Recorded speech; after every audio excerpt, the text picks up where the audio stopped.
Welcome to the LDHR podcast, where ministry leaders grow together. Over the next few months, we will be releasing episodes intermittently alongside our other series to talk about growing on purpose, highlighting the people and pathways for growing where you are and with what you've been entrusted. Through these episodes, you'll hear from people with insights and practical steps that you can apply right away. You'll also have the opportunity to find out more about the resources that are available to you and how you can intentionally grow on purpose wherever God has you. Come on in and listen. We're so glad you're here.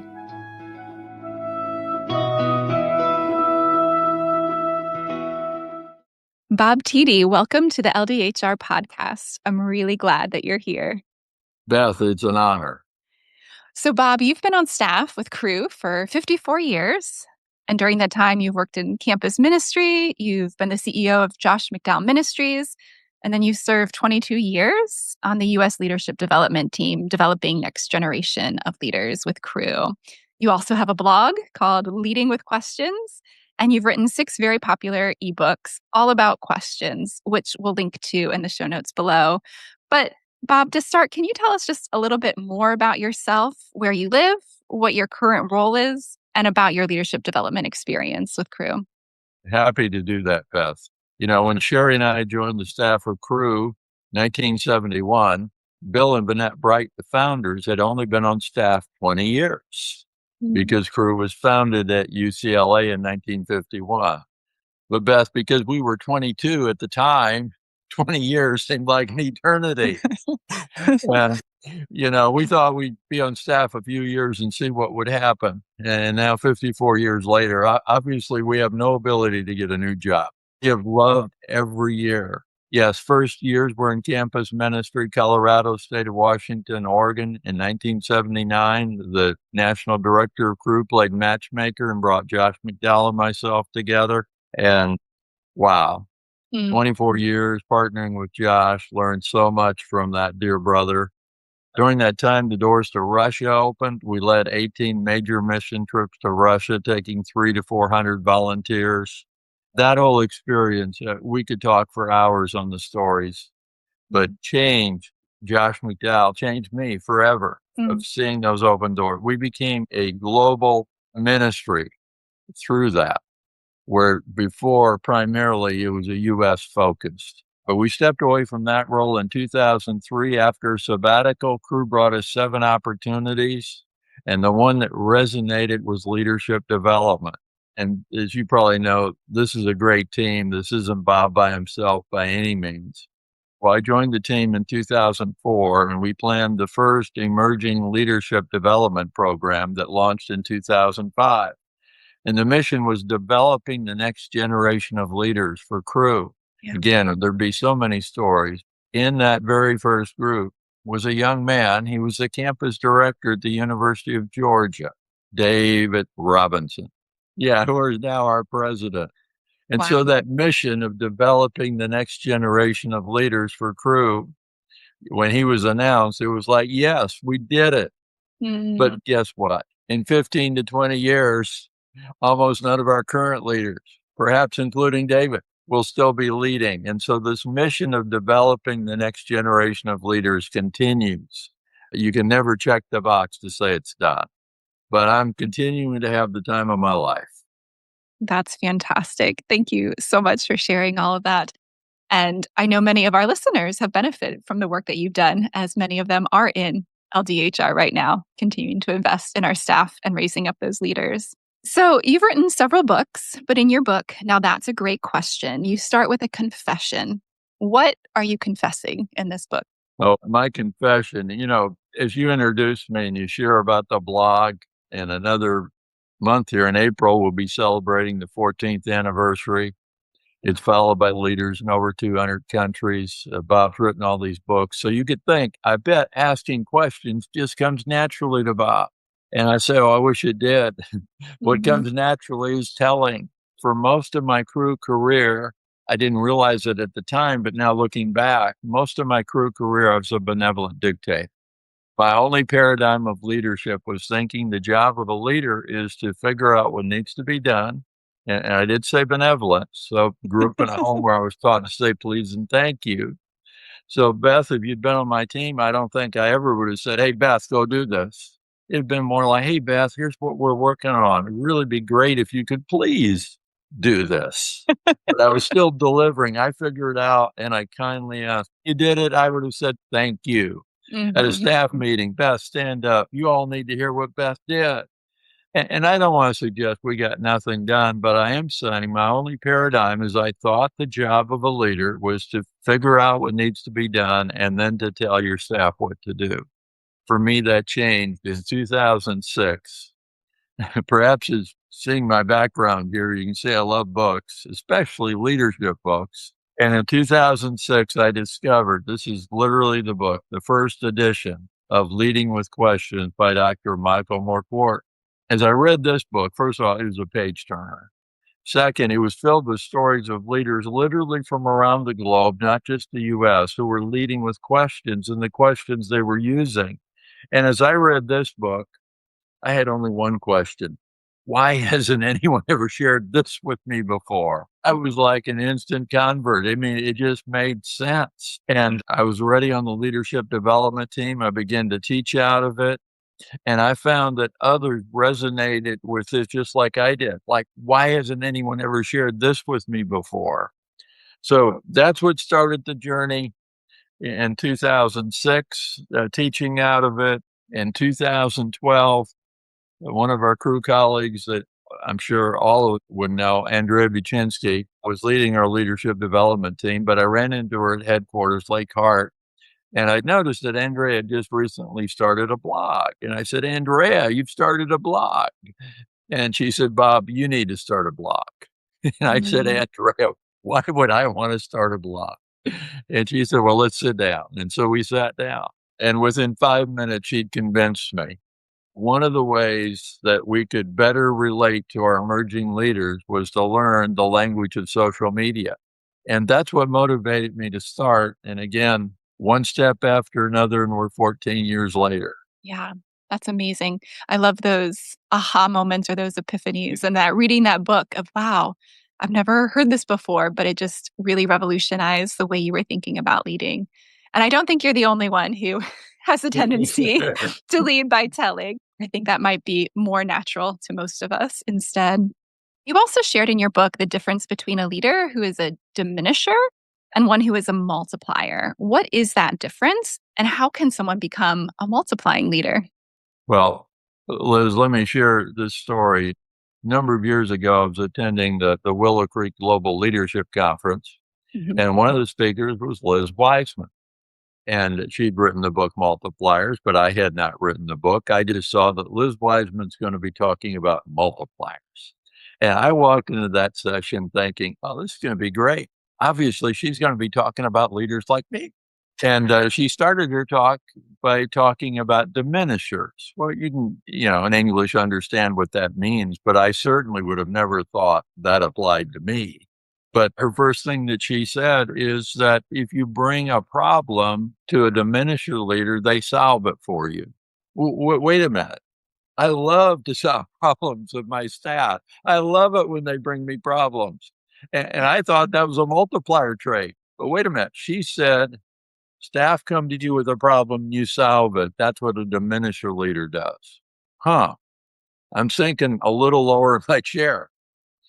She then says, if you bring a new idea to a diminisher leader, they say, great idea, but if you also added this and this and this, it would really pop, just be fantastic. Again, I'm thinking that's what a multiplier leader does. And Liz Wiseman says, no, that's what a diminisher leader does. A multiplier leader, when a staff member brings them a great idea, says, wow, great idea. How could I help? In other words, a different response.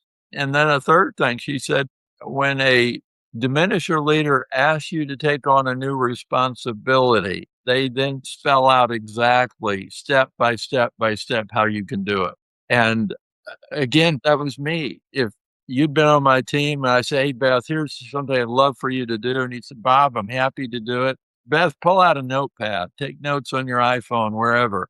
Let me tell you how to do this. And I thought I was being helpful by giving you the exact blueprint on how to do it. But Liz Wiseman said that was a diminisher leader. A multiplier leader will give you responsibility, authority, and they'll say, hey, Beth, why don't you go do a draft of how you can get this project done? At any rate, that talk, again, one of those moments that changed my life because it changed the perspective. And many of this, I could say, Beth, is under the category of emotional intelligence. Yeah. I had no self-awareness that my over helpfulness that I thought was a multiplier trait was actually diminisher. I had no self-awareness, for example, that if you'd been a staff member bringing me ideas, after the second or third time you brought an idea, you'd probably say to yourself, I'm never bringing Bob another idea. Because no matter what I ever share with him, it's never good enough. He's always got to tell me what I need to do to make it really good. Ouch. Wow. That was me. Yeah. Trust it's no longer me. That seems, again, another really big paradigm shift for you. And yeah, even though you're trying to be helpful or trying to tell, that it does shut down people. It doesn't give them that autonomy to learn and to grow for themselves. You also mentioned the word self-aware. Author and speaker John Maxwell argues that a self-aware leader is the best kind of leader. Do you agree with this? And to what extent does self-awareness play a role in a leader's ability to become that multiplier? And what role do questions have in that kind of growth?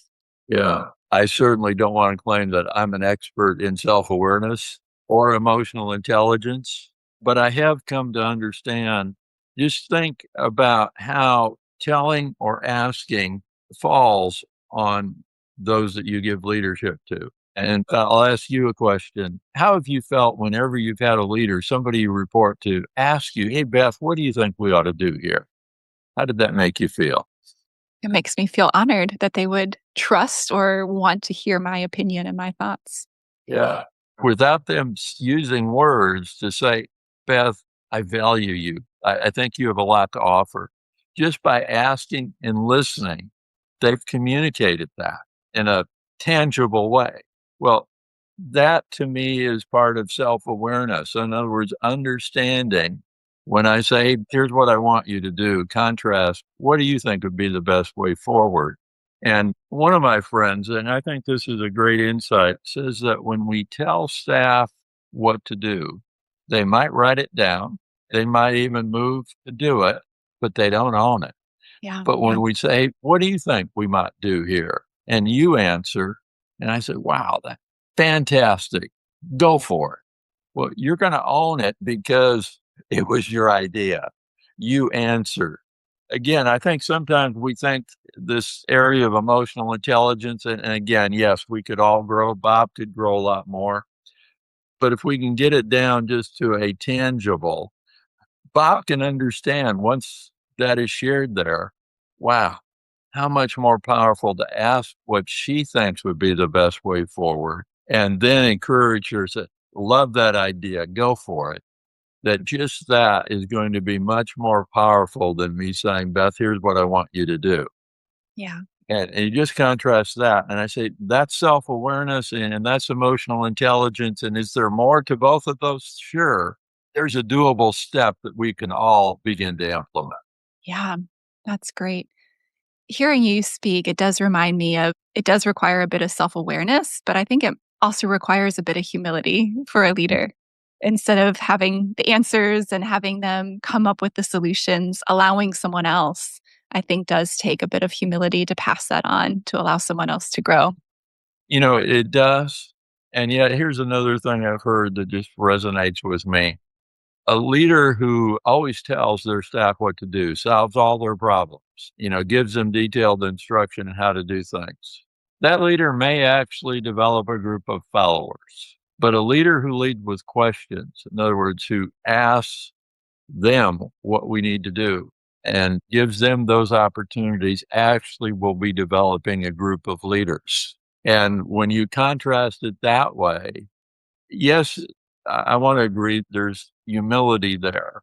But if you back up and take the bigger picture, would I rather be known for having grown a group of followers, or would I rather be known for having developed a group of leaders? It's like, yeah, put it that way. All of us want to be on the develop a group of leaders side.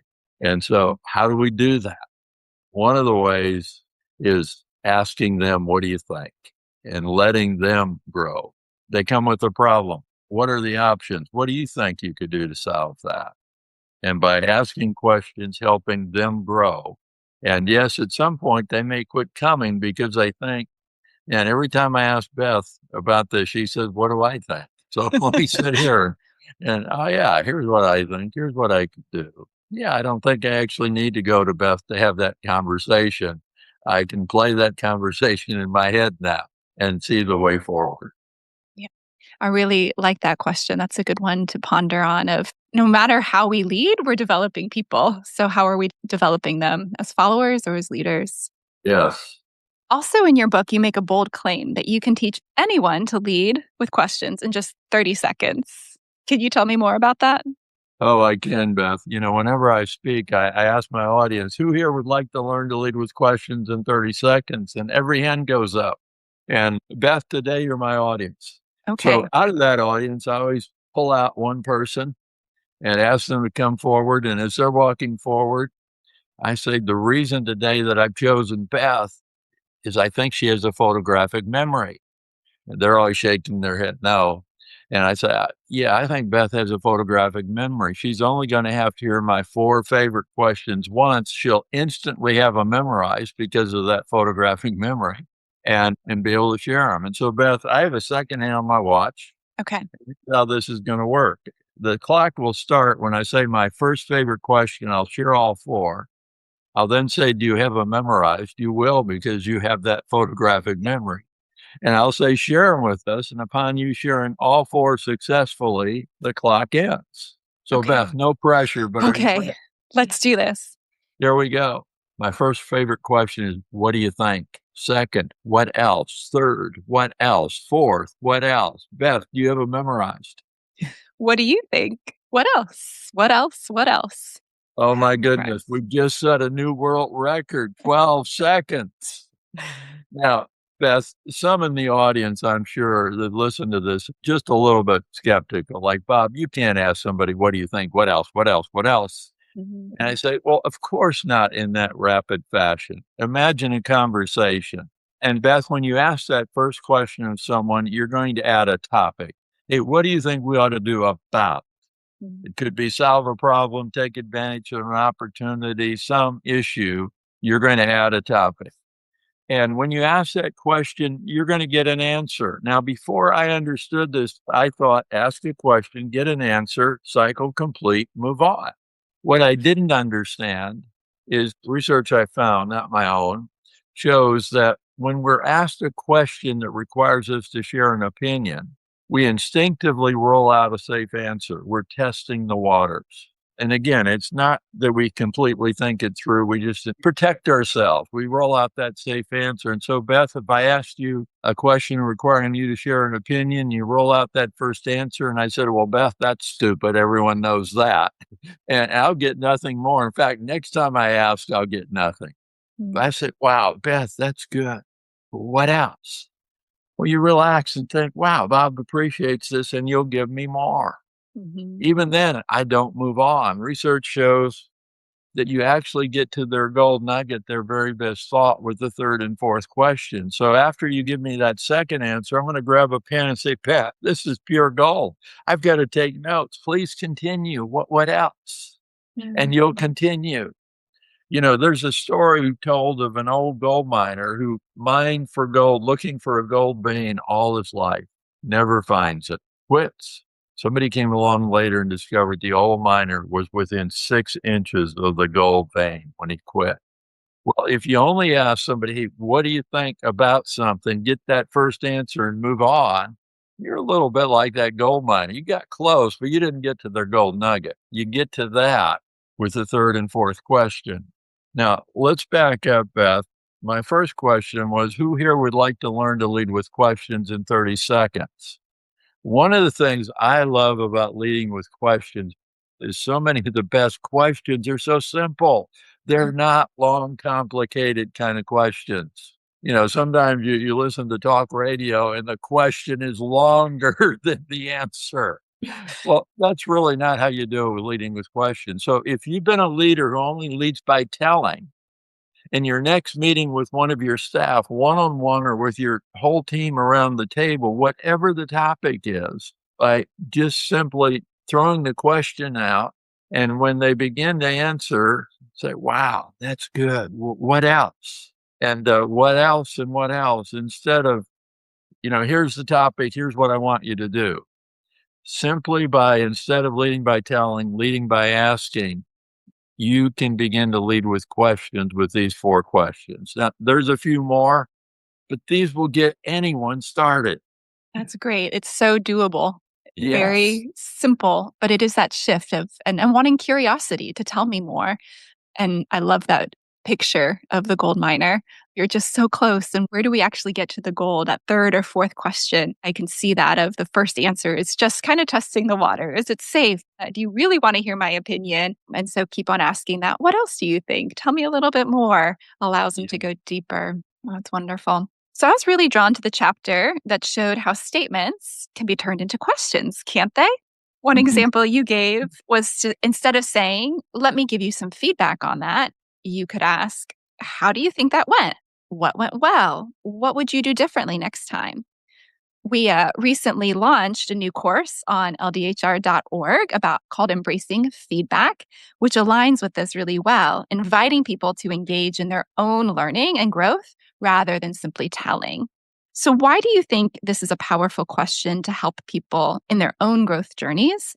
And then what do you do if, as a leader, you do need to give some instructions on feedback that person is not aware of? Yeah. Well, you've actually asked 2 questions. I did.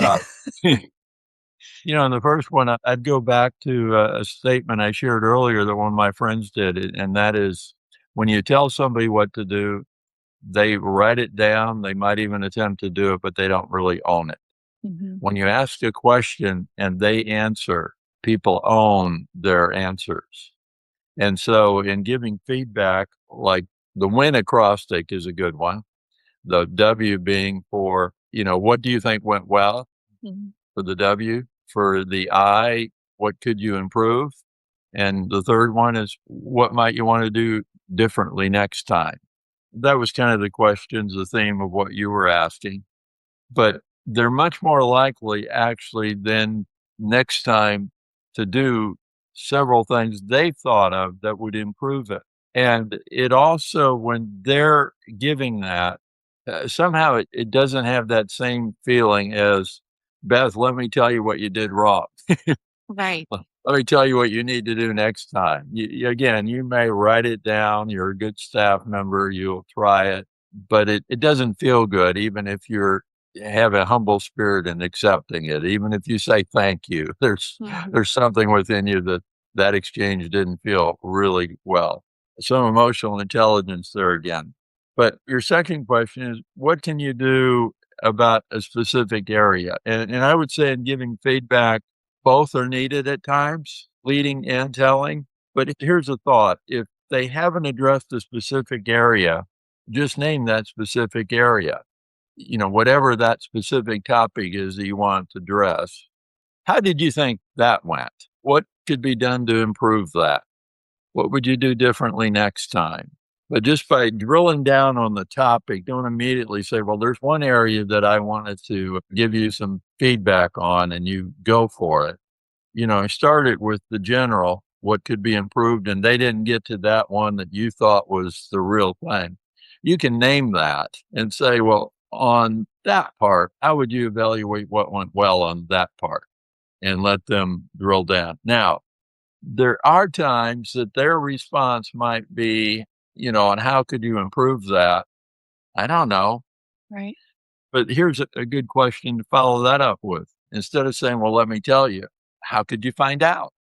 And often when we ask people, how could you find out? They quickly say, well, I think there's a book. I could do some Google research or AI research. I've seen Beth do that. I think she could help me. And wow, that sounds like a fabulous idea. And in other words, even in how could they improve when they say, I don't know, by asking, well, who might know? Mhm. And how could you access that? Again, now they own, even when they have to go get an answer from someone, be told by someone, they own the process. And this isn't wrong either to say, can I share an observation with you? But try to always come back to the coaching. Can I share with you what I did in a similar situation? Oh, please. And I share that, and you say, oh, Bob, that's what I want to do. Your situation just a little bit different. How would you apply what I did to your situation? And you Mhm. go back to using a question instead of just allowing them to say, okay, I'll do what you just said. Again, they might write it down, but they don't own it. But if you ask that next question, well, Beth, your situation just a little different. How would you apply that to your situation? Okay, now there's a greater chance you will actually own that because you've processed it to apply to your situation. A few thoughts on feedback. Yeah, I really like that perspective. First, from going kind of from those broader questions to something more specific of naming that area, and then tell me about that. What went well? But I really even appreciate that thought of even if you do share a story, you do share something, but to say, how does that apply to your situation? That really allows them to process through it and own it. I really appreciate that perspective. Here's another insight that's feedback also, but one of your staff does something that you think, wow, absolutely amazing. How can you compliment them? How do we usually compliment something well done? We tell them, great job. That was amazing. Yeah. Yeah. And there's nothing wrong with that, and we ought to do that. But again, it might be 2 years ago, I came across another way to compliment people. And so, Beth, you do something outstanding, like you're a great host here today. And so instead of just saying, Beth, man, great job. Beth, do you realize how effective you are as a podcast host? That's different way to go about doing it. Yeah. And then, Beth, where did you learn this? Well, here's a personal example. My youngest daughter, who is 40, is a great editor. And so there's times I will send her stuff and say, hey, make your dad look better. And she'll edit and send it back. And of course, I would say, thank you. Her name is Sarah. Thank you, Sarah. Again, you did it. You're making your dad look better. And then I read this about these two questions. And so the next time she did something for me, I said, Sarah, do you realize what a gifted editor you are? Where did you learn to do this? And then on that day, I actually learned something about my daughter. And it was still a very affirming way. I'm not saying you could compliment somebody with those two questions every time they do something, but I just Yeah. thought, wow, just saying great job is good. Don't Right. ignore doing that. But occasionally having these two Mm, questions as another way to compliment someone, I just found fascinating. yeah, that really resonates with me because sometimes compliments can feel very vague, but framing it in that way makes it more specific and allows them to respond to it. Yeah, where did you learn? And you can think of, wow, that really did make an impact. Where did I learn that? It actually reminded me of a story. The little neighbor boy the other day was showing me how he could tie his shoes. And I simply said, I didn't think about it at the time. I said, wow, when did you learn to do that? Who taught you to do that? And he just was beaming and realized, I think we do that with younger kids. Like, where did you learn to do that? Or who taught you? But that using that with adults still hits us, I think, in that same way. That's great. Yeah. So there was another chapter that I really liked in your book, and that was the on the power of might, replacing the word should with the word might. So for example, instead of saying what will we do, we can ask what might we do? What makes this little change so powerful? Well, thanks for asking. Again, something I didn't come up with originally, I saw elsewhere and said, wow, that's powerful. When we're asked, hey, what should we do? It feels like there's only one right answer. And if I'm not completely sure of what should we do, I might say, I don't know. Or in a group, I don't contribute. But when the leader says, hey, what might we do? Now I'm more free to share. Well, I've got a couple ideas. I don't know if these are the what we should do, but what we might do is more of a brainstorming question. It invites, in other words, it doesn't have to be completely figured out and defended. we might do this and we might do that. And here's another thing we might consider. And so it just invites, it opens up the floodgate for people to contribute ideas without having, in a sense, to defend them as being the way forward.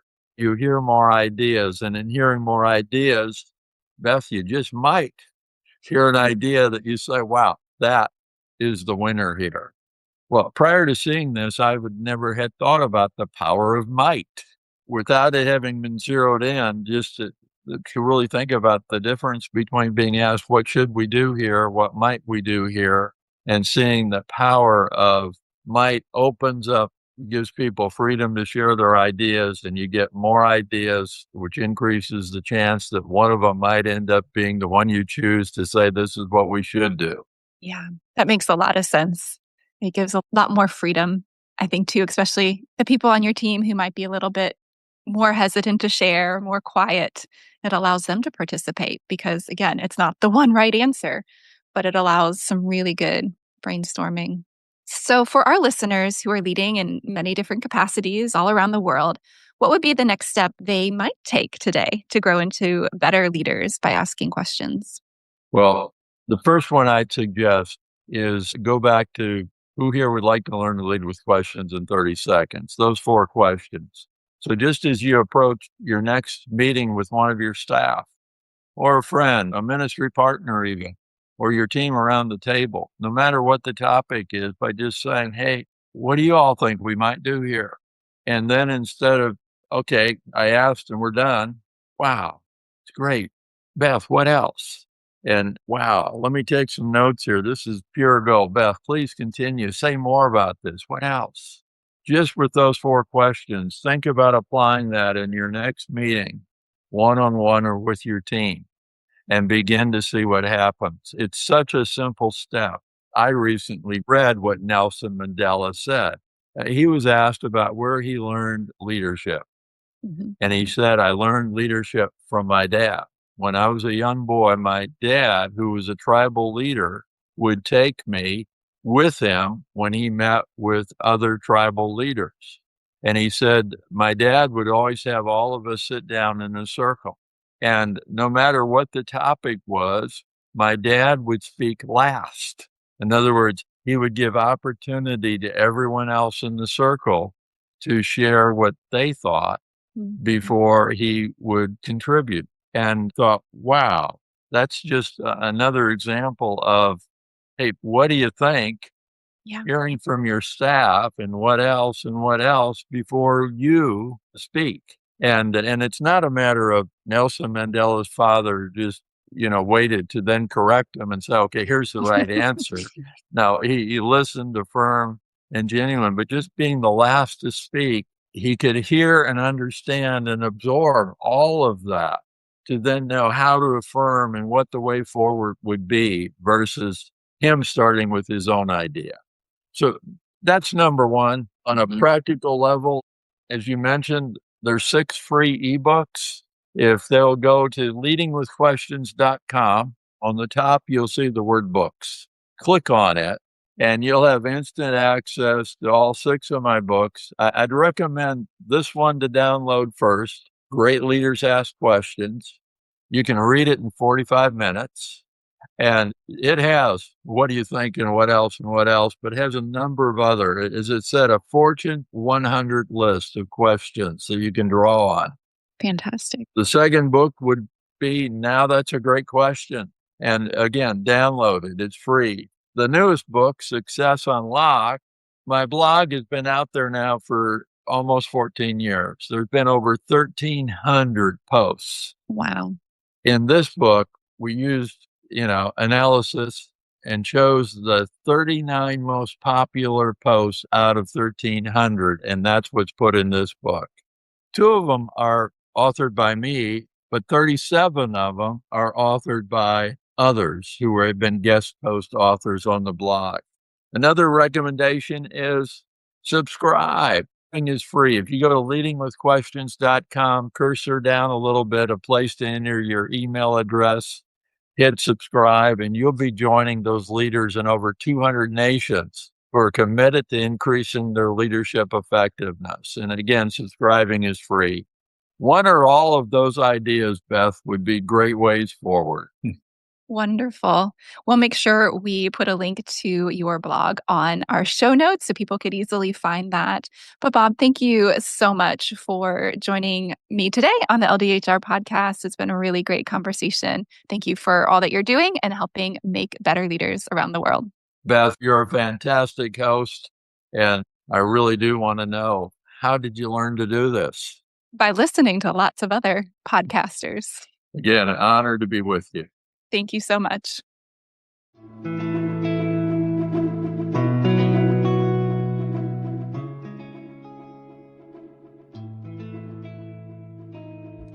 What did you learn from my conversation with Bob Tiede today? How can you use questions to become a multiplier and not a diminisher? What is your next step to lead with questions? Please share your thoughts in the comments and make sure you check out Bob's blog, leadingwithquestions.com, for some more really great content to help you grow. Don't forget to hit that subscribe button so you don't miss our next Growing on Purpose episode. See you next time.